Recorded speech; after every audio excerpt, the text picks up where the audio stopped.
pada prinsip saya tadi itu ya. Jadi apapun ya, kita tidak boleh menista, menghina, melecehkan orang-orang yang oleh kelompok tertentu itu dianggap oleh mereka sebagai ulama mereka. Gini, ada orang-orang yang kita tahu betul lah, meskipun itu dianggap kiai oleh kelompok yang bukan kelompok kita, jelas dia dengan standar apapun, dia sebetulnya bukan orang yang punya ilmu. Nah, komentar saya ini tidak Wah, sabotase ini, jangan sabotase nih. Sabotase ini kayaknya nih. Tes, aduh bahaya. Apakah saya harus berhenti sekarang? Komentar saya ini tidak berlaku untuk kategori yang ini. Ada orang-orang yang kita tahu betul orang ini nggak berilmu. Yang tadi itu, yang self-declared ustadz itu, yang ya kira-kira impostor lah ya apa ya. Sebetulnya ya ulama palsu sebetulnya. Ulama palsu ya. Tapi dia diulamakan karena ya kan gampang sekali sekarang orang aku ulama. Tapi ada beberapa orang yang saya tahu misalnya ya, orang seperti Habib Rizik Syihab ya, itu bagi saya nggak bisa mengatakan dia nggak berilmu.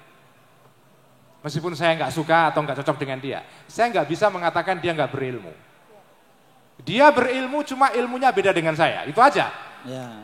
Ya. Berilmu, cuma ilmunya beda. Beda dengan saya. Ya, saya nggak akan melecehkan atau menista atau apapun. Saya tidak setuju dengan posisi dia, ya. Tetapi saya tidak akan melakukan penghinaan. Ya. Nah, jadi harus dibedakan antara tidak sepakat men-challenge posisi orang lain dengan melecehkan. Ya. Tapi perkataan ini bukan berarti bahwa kalau orang itu tidak ulama maka boleh kita lecehkan. Bukan begitu. Jangan disalahpahami begitu ya. Tapi ini kita kan berbicara mengenai soal ulama. Kalau orang kita ketahui dia punya ilmu, tapi posisi dia beda dengan kita, maka kita nggak boleh melecehkan dia. UAS atau siapa? Kok jadi saya lupa, Ustadz Abdus Somad ya. UAS ya. Ustadz Abdus Somad menurut saya dia adalah Ustadz yang berilmu. Oke. Nah, saya punya pendapat spesifik mengenai Ustadz Somad ini ya. Ustadz Somad ini sebetulnya dia itu sebetulnya tokoh NU di daerah Riau sana. Nah, saya sendiri tidak punya keberatan dengan Ustadz Somad, apalagi dia orang berilmu, sekolah pernah kuliah di Al-Azhar dan bacaannya banyak ya. Dia orang berilmu. Tapi saya punya catatan tentang Ustadz Abdus Somad, dan ini saya katakan secara terus terang ya. Kalau misalnya ada orang nggak sepakat dengan saya silakan, karena ini disiarkan secara hidup, live maksudnya live. Secara hidup melalui melalui ini live streaming ya. Orang yang menyaksikan perkataan saya ini. Ustadz Somad itu dia orang berilmu, dia alim. Tapi dia punya pendapat-pendapat yang menurut saya problematis, bermasalah. Terutama komentar dia tentang orang Kristen, tentang salib. Itu betul-betul ofensif. Tidak seharusnya orang alim berkata begitu. Tidak seharusnya.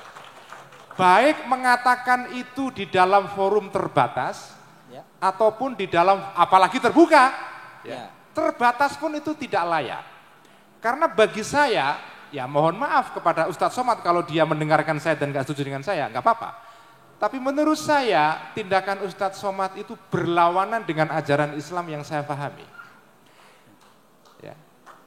Ajaran Islam mengajarkan bahwa wala tasubbul ladzina kafaru fayasubbullaha adwan bighairi ilm. Paham kan ya? Oh iya. Paham kan? Iya. Apa itu artinya? Ya, udah paham kok. Ya, wala tasubbul ladzina kafaru fayasubbullaha adwan bighairi ilm. Jangan kamu memaki-maki orang yang kamu anggap kafir ya, berseberangan dengan kamu. Karena kalau kamu maki-maki mereka, itu men-trigger mereka, memprovok mereka untuk membalas kamu dengan makian juga. Kamu tidak mengatakan kebenaran, malah mendatangkan provokasi untuk membuat orang lain memaki kita. Memaki Gusti Allah, memaki Allah gitu loh. Jadi menurut saya, tindakan seperti itu, artinya memberikan komentar tentang salib seperti itu menurut saya berlawanan dengan ajaran Islam. Yang melarang dengan terus terang tidak boleh mengejek-ngejek keyakinan orang lain. Anda boleh mengemukakan posisi moral kamu, pendapat kamu, keyakinan kamu, tapi bukan dengan cara mengejek, asabbu. Mengejek itu enggak boleh. Nabi itu enggak pernah mengejek orang lain. Keyakinan Nabi diejek, beliau sabar, tapi tidak mengejek orang lain. Itulah yang saya pahami dan dipahami oleh, saya yakin beginilah pemahaman hampir semua kiai-kiai di Indonesia. Saya ngaji di pesantren itu bertahun-tahun. Selama bertahun-tahun itu enggak pernah saya dengar kiai saya ngejek Kristen, ngejek Hindu, enggak ada. Enggak ada sama sekali. Padahal itu ngaji yang dulu saya ngaji belum ada medsos. Artinya kalau misalnya ngejek pun nggak ada orang dengar juga. Tapi itu pun nggak mereka lakukan gitu loh. Jadi buat saya ada orang-orang berilmu tapi menurut saya mereka kepleset. Lapsing, mereka kepleset. Nah ini menurut saya bermasalah. Ya. Jadi Ustadz Abdul Somad berilmu, Habib Rizik Syihab berilmu. Kalau khusus Habib Rizik Syihab saya mengatakan dia berilmu tapi posisi dia, tindakan-tindakan dia banyak yang saya tidak sepakat. Nah khusus kepada Ustadz Abdul Somad, menurut saya ada hal yang menurut saya bermasalah. Pendapat beliau tentang agama lain menurut saya itu problematis dan semoga Ustadz Somad dengan kejadian kemarin ya belajar berikutnya nanti jangan mengulang itu. Nah, saya mengatakan beberapa orang kan membela Ustadz Somad dengan mengatakan itu kan dakwah internal, ya kan? Itu kan terbatas di antara umatnya Ustadz Abdul Somad. Tapi sekarang ini tadi dikatakan Mbak Sadia, the private is political. Mana ada sih sekarang itu yang private beneran itu sekarang? Nggak ada sekarang. Ya, udahlah sekarang ini nggak ada lagi yang private bocor itu banyak sekali sekarang. Ya. Jadi hati-hati sekarang meskipun Anda bercakap-cakap secara private, meskipun private pun komentar seperti itu juga nggak layak juga. Nggak layak juga. Nah terakhir ulama-ulama 212. Alumni ya tadi? Ulama ya, kalau alumni kan bukan ulama ya. Ulama, ulamanya lah ya. Ulama ya. Atau Daihat 212 Daihat, ya. oh Daihat iya. 212. Bruce Willis dong. Karena tadi kata Mbak Tessa, ini adalah orang-orang yang memang yang terang-terangan memang sikap beragamanya sangat judgmental ya. Nah, menurut saya ya kita semampu kita mengoreksi pendapat-pendapat mereka, men-challenge pendapat-pendapat mereka ya. Tapi sekali lagi kembali kepada statement awal saya itu, argumen itu ada batasnya. Kita kemukakan pendapat kita untuk menolak cara mereka beragama, tapi menurut saya tugas yang jauh lebih penting, saya setuju dengan yang dikatakan Mbak Sadia, tugas yang jauh lebih penting adalah kita menawarkan Islam versi kita. Itu yang menurut saya jauh lebih penting. Karena orang-orang seperti ini ada dua kemungkinan.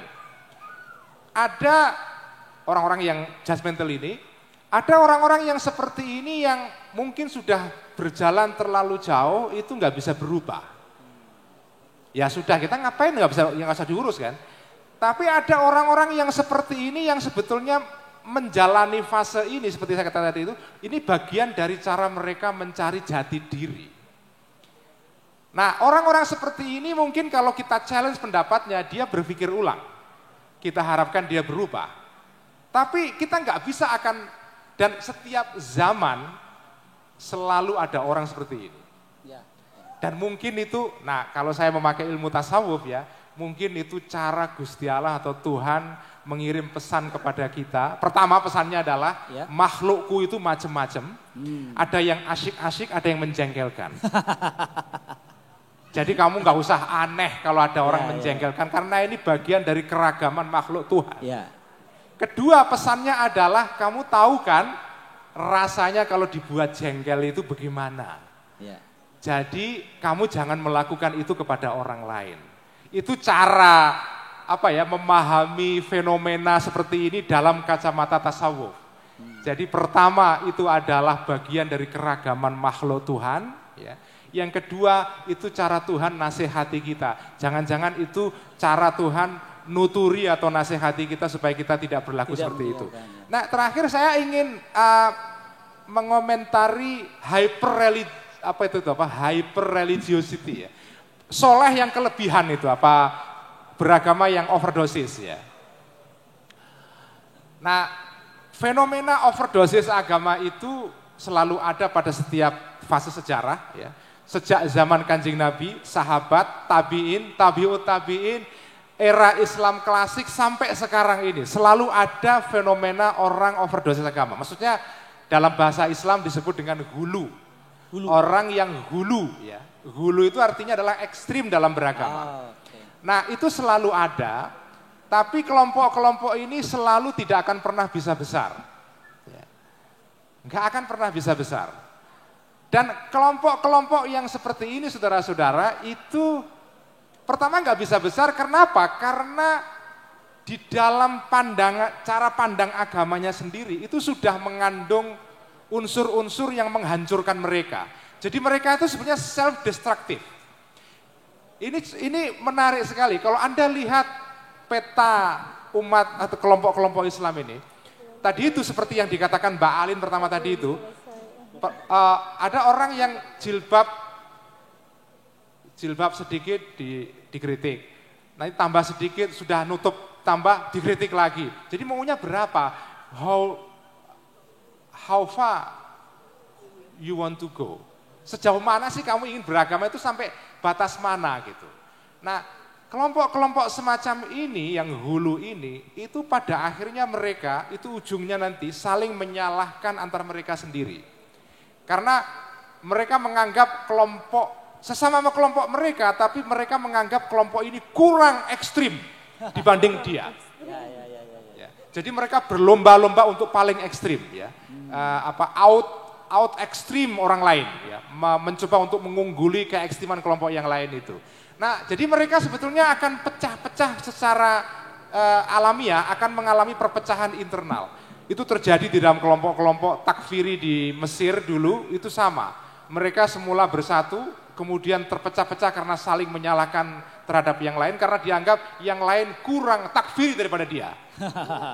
Jadi dia kalah takfir, nambah takfir lagi. Ya, how takfiri do you want to go? Itu kan selalu begitu ya. Jadi itu semoga jawaban saya meskipun gak memuaskan sedikit membantu memahami masalah ini. Kalau ada kekhilafan mohon maaf. Assalamualaikum warahmatullahi wabarakatuh. Waalaikumsalam warahmatullahi wabarakatuh.